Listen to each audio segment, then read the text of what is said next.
presbítero Tiago falou sobre alguma coisa que nós porventura perdemos, né? E ele frisou que nós não podemos perder a presença do Senhor. Tem presença do Senhor Jesus aí? Um certo pensador escreveu dizendo: quem perde dinheiro, perde muito.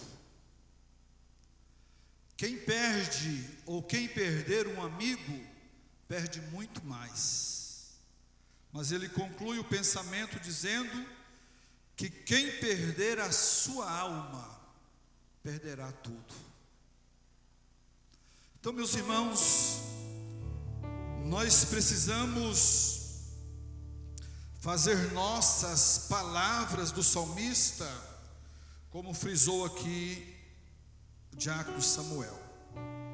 Não podemos sentir conformados com a ausência do Espírito Santo de Deus na nossa vida, com a presença do Espírito Santo. Foi a oração do salmista lá no Salmo 51. Ele ora a Deus, fala com o Senhor, e ele disse: Senhor, não me lances fora da tua presença, e não retira de mim o teu Espírito Santo. Glória a Deus. A vida espiritual sem a presença do Espírito Santo é vida vazia.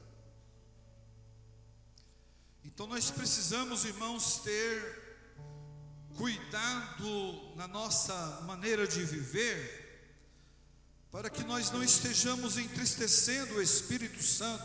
Paulo, escrevendo aos Efésios, ele escreve dizendo que não podemos entristecer o Espírito Santo, pois no qual estamos selados para o dia da redenção.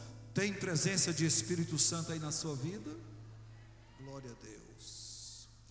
Meus irmãos, nós, voltando para o texto lido, que nos fala sobre a crucificação do Senhor Jesus, naquela trajetória, quando Jesus fora julgado, passou a noite no julgamento, e quando ele estava sendo conduzido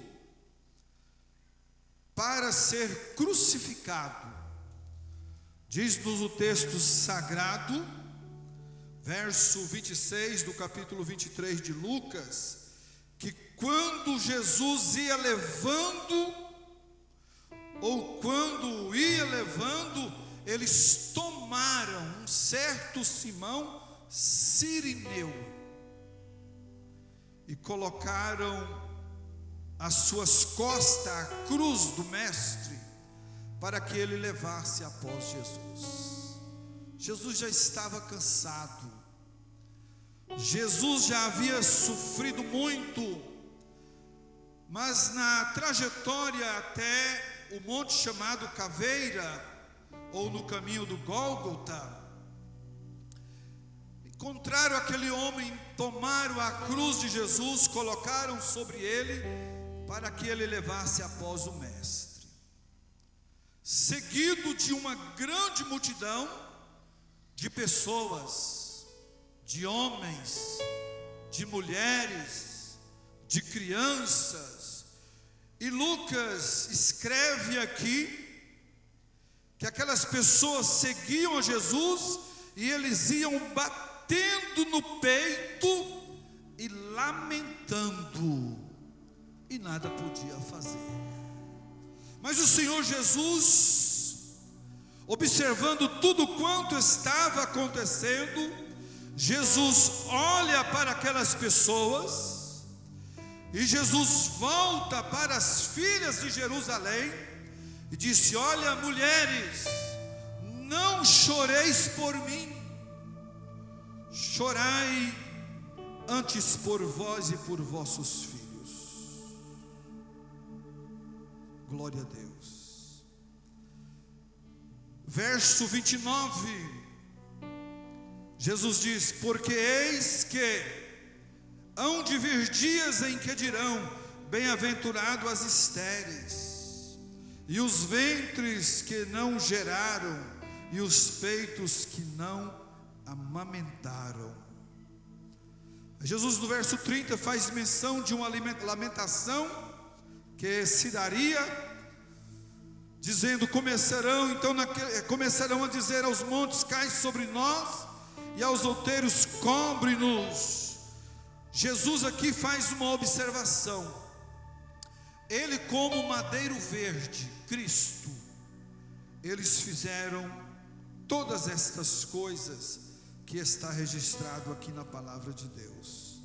Jesus então pergunta: se ao madeiro verde eles fazem isso, o que se fará ao seco?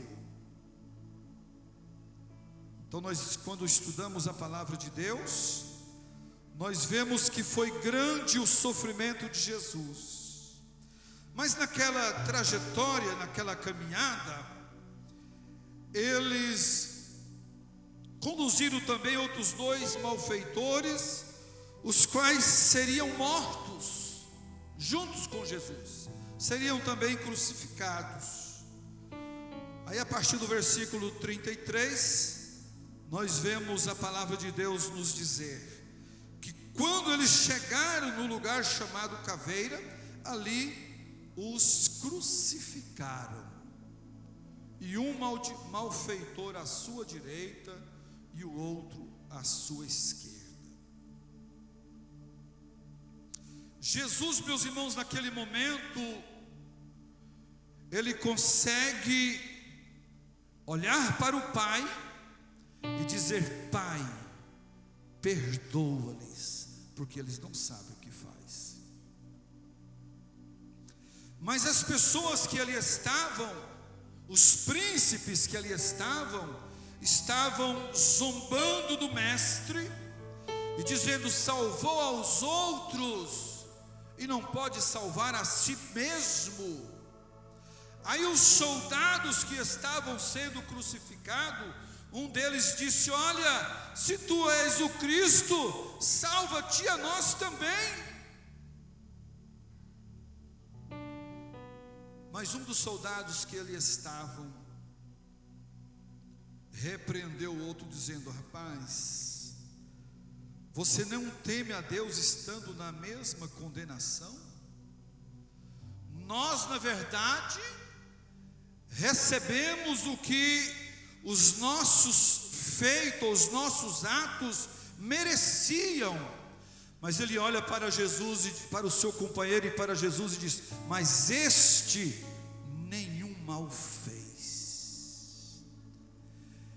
E aí surgiu no seu coração o arrependimento, e ele faz um pedido a Jesus, dizendo: Senhor, lembra-te de mim quando entrares no teu reino. Na hora da morte, mas houve arrependimento. Isso é muito lindo. Os momentos finais da vida deste homem, ele pôde olhar para Jesus e reconhecer que ele era o Senhor que salva, o Senhor que liberta, o Senhor que transforma, o Senhor que perdoa, o Senhor que dá vida. Glória ao nome do Senhor. Lembra de mim, Senhor, quando entrares no teu reino. Agora é maravilhosa a resposta de Jesus. E Jesus disse: em verdade te digo, não será amanhã, mas hoje estarás comigo no paraíso. Veja que palavra maravilhosa e confortadora. Mas eu estava, irmãos, pensando que Jesus estava vivendo uma vida profundamente espiritual, Porque naquele momento, depois de uma noite de julgamento, sendo açoitado, chicoteado, colocar coroa de espinho na cabeça, e agora que ele olhar para os soldados, para os seus acusadores, e dizer: Pai, perdoa-lhes. Estava vivendo na dimensão espiritual. Porque o homem natural, o homem carnal, jamais diria para Deus: Senhor, perdoa eles estão me maltratando. Porque o homem carnal, quando é maltratado, ele quer revidar. Mas Jesus aqui estava na dimensão espiritual, sofrendo na terra, mas ligado no trono do Pai, dizendo: meu Pai, perdoa essas pessoas.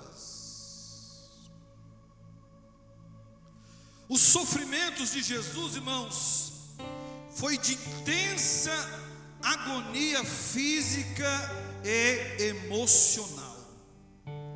Os instintos humanos jamais, nessa situação, os instintos humanos, eles bloqueariam o seu raciocínio. Humanamente falando, Jesus não teria nenhuma condição, depois de uma noite de sofrimento, olhar para cima e dizer: Pai, perdoa-lhes. Mas ele não estava nessa dimensão carnal. Glória a Deus, ele estava em espírito. E nesta noite, meus irmãos, nós estamos na terra, nesse corpo de carne, mas nós vamos participar daqui a pouquinho do corpo e do sangue de Jesus, e nós precisamos estar vivendo o sobrenatural de Deus, no mundo espiritual. Estamos aqui, mas nós estamos pensando no céu. É para lá que nós vamos, é para lá que a igreja do Senhor Jesus vai. Oh, glória a Deus.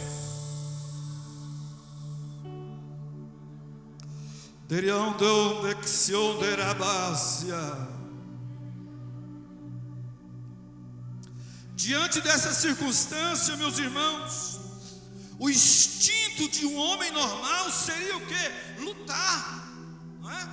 Eu vou lutar para que não me prendam, eu vou lutar para que não me crucificam, eu vou lutar para que não me coloquem na cabeça esta coroa de espinhos. Se eu não posso lutar, eu vou fugir. Não seria essa a realidade? Os instintos do homem normal, natural, seria de lutar ou de fugir. Mas com Jesus ele fez diferente. Ele se entregou. Lembra no momento da sua entrega lá no Getsemane, quando ele orava? Os soldados vieram para prendê-lo. Pedro puxa sua espada, corta a orelha do servo do sumo sacerdote, e Jesus o repreende. Pega a orelha do moço, coloca no lugar, disse: rapaz, eu poderia pedir, e o Senhor mandaria aqui legiões de anjos. Então ele se entregou. Jesus poderia ter fugido, não, mas ele enfrentou o que estava determinado. Glória a Deus. E diante de tudo, ele conseguiu abrir a sua boca e tirar essas palavras. Eles não sabem o que estão fazendo. Então não foi, meus amados irmãos, propriamente a vontade do Senhor aqui. Era a vontade do Pai que estava sendo cumprida na vida de Jesus. Glória a Deus. E diante daquela circunstância, diante de toda aquela situação, o Senhor Jesus, ele deu testemunho de grande espiritualidade. E às vezes acontece também conosco. Em dados momentos, circunstâncias da vida, alguém olha e vê como aconteceu aquilo, como você passou por aquilo. o sobrenatural de Deus aconteceu na vida do homem. Porque muitas das vezes, meus irmãos, se o sobrenatural de Deus não acontecer, não mover na vida do homem, o homem parte para a carnalidade. Mas quando nós estamos na presença de Deus, buscando a orientação de Deus, nós temos condições espirituais e físicas para enfrentar a batalha da forma que o Senhor queira, e aí nós vencemos, nós passamos pelas as adversidades da vida, e aí nós vamos dar um testemunho daquilo que o Senhor Deus realizou na nossa vida através da sua grandeza. Nós vemos aqui algumas características que demonstram a profunda espiritualidade de Jesus. Visão espiritual. Veja bem, quando Jesus estava ali, as pessoas estavam olhando o quê? As pessoas estavam vendo a cruz. Uma cruz. Na verdade eram 3, mas eles focaram na cruz do meio. Eles olhavam e viam uma cruz. Eles olhavam e viam um homem pendurado em uma cruz. As pessoas olhavam e viam os cravos nas mãos. Olhavam e viam os cravos nos pés. Olhavam e viam uma lança que traspassou o corpo de Jesus. As pessoas que estavam ali olhavam e via somente um homem sofrendo e mais ninguém. Mas o Senhor Jesus, ele olha e ele vê ali a presença do Pai.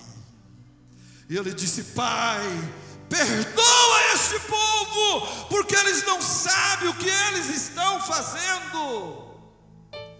E às vezes nós somos assim.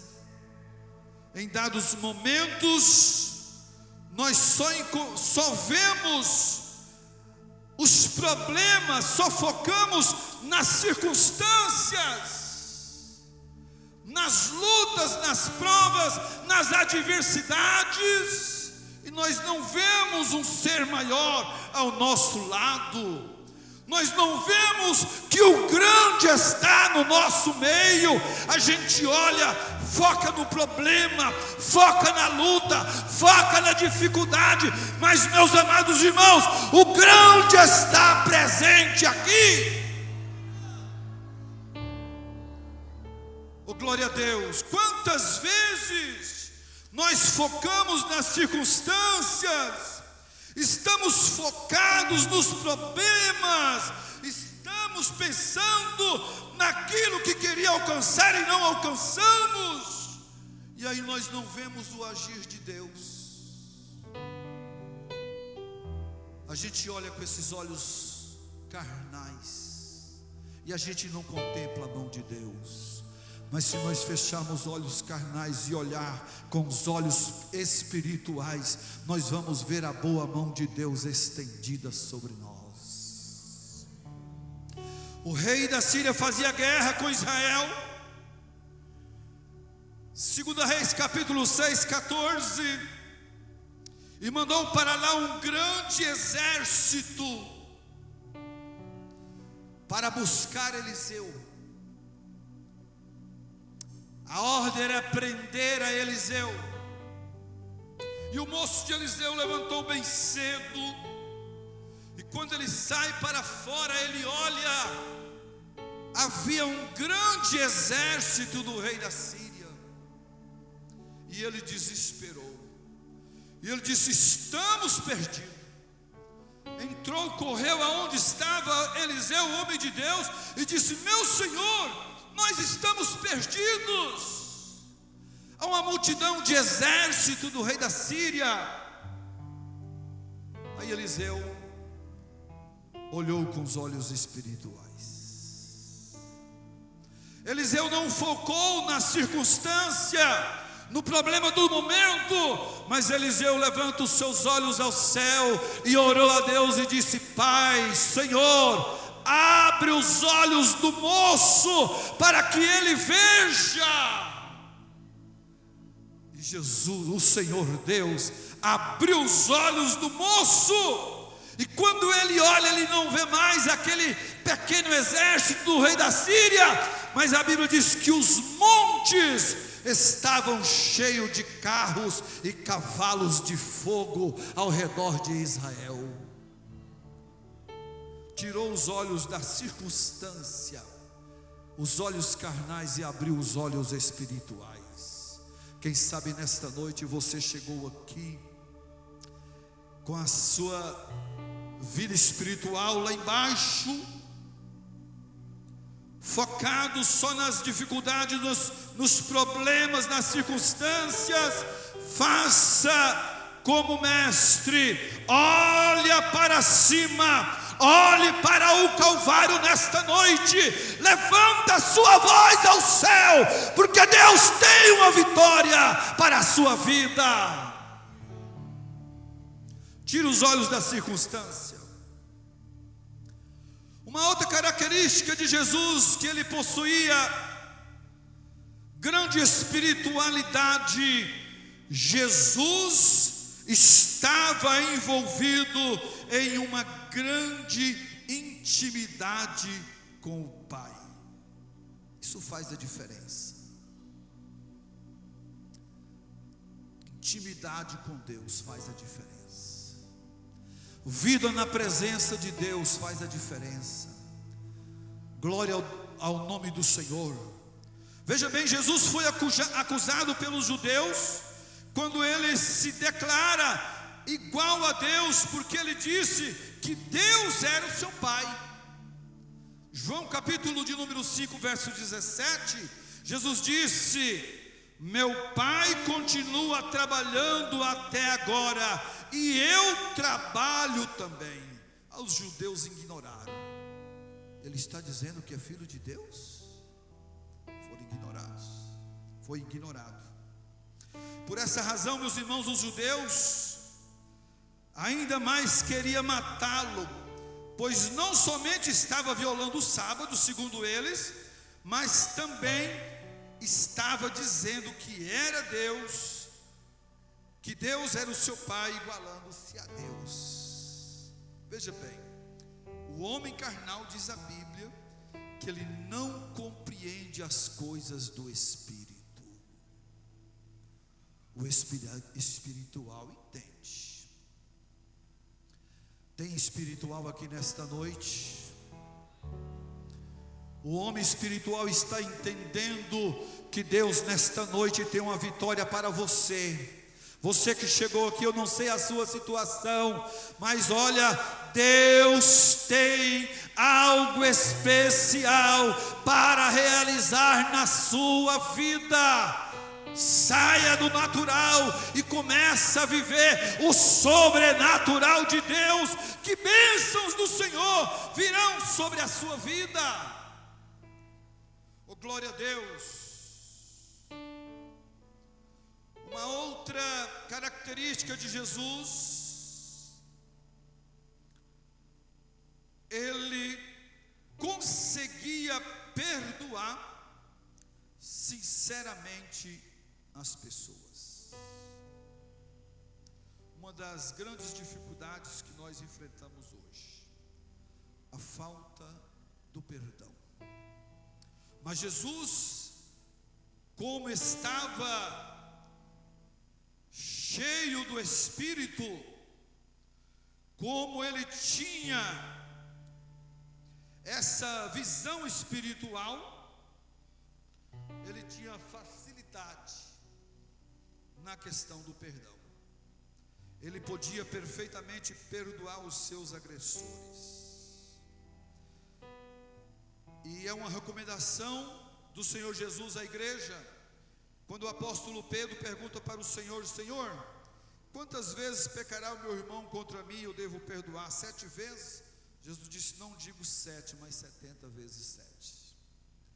O homem natural, ele tem dificuldade para perdoar. Mas o homem espiritual, O homem cheio de Deus, o homem cheio da palavra de Deus, cheio da presença do Espírito Santo, ele tem condição de cumprir São Mateus capítulo 5, 43 e 44. Ele perdoa as pessoas que lhe causam dor. Ah, mas me pisou, me maltratou, me machucou. Vamos cumprir com a palavra de Deus. Você está perdoado em nome de Jesus. Até porque, quando o Senhor Jesus ensina a oração do Pai Nosso, Ele disse que se nós não perdoarmos aquele que nos ofendem, também o Pai Celestial não perdoará as nossas ofensas. Você é espiritual? Quem é espiritual aqui? Perdoa aqueles que te prejudicam, perdoa aqueles que te maltratam. É uma das características de Jesus. O tempo não nos dá, nós não podemos continuar, mas eu quero só ler aqui mais um ponto que eu marquei aqui. Veja bem, um recurso para conseguir perdoar com sinceridade é compreender as limitações daquele que nos ofende.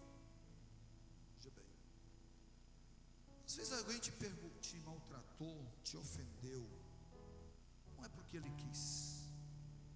Nós vivemos no mundo espiritual.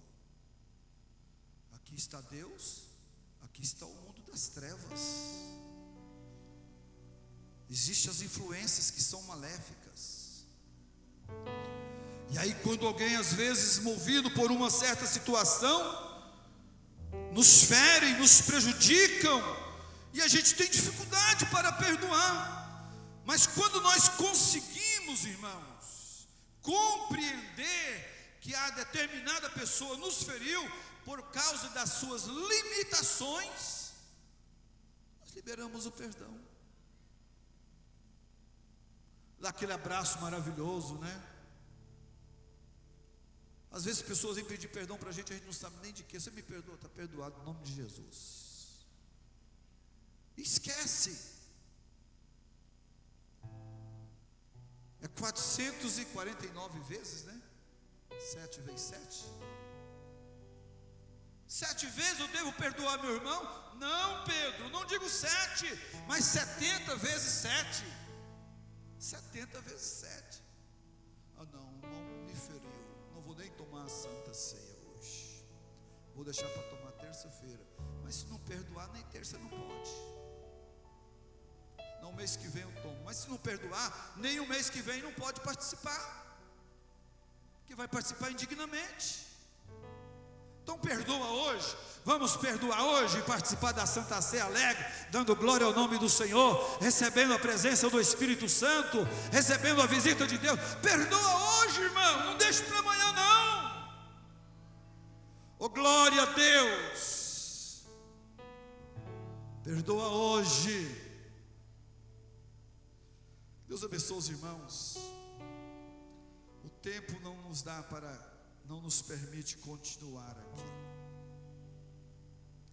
Glória a Deus. Mas nós só queremos finalizar dizendo que diante da intensa agonia de Jesus, Ele superou os seus instintos humanos e Ele liberou o perdão. O seu sofrimento não está tal qual o de Jesus.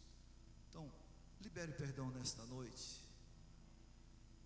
Você pode dar glória a Deus? Vamos perdoar uns aos outros, para que saremos. Glória ao nome do Senhor Jesus. Meus irmãos, nós vamos encerrar a palavra e queremos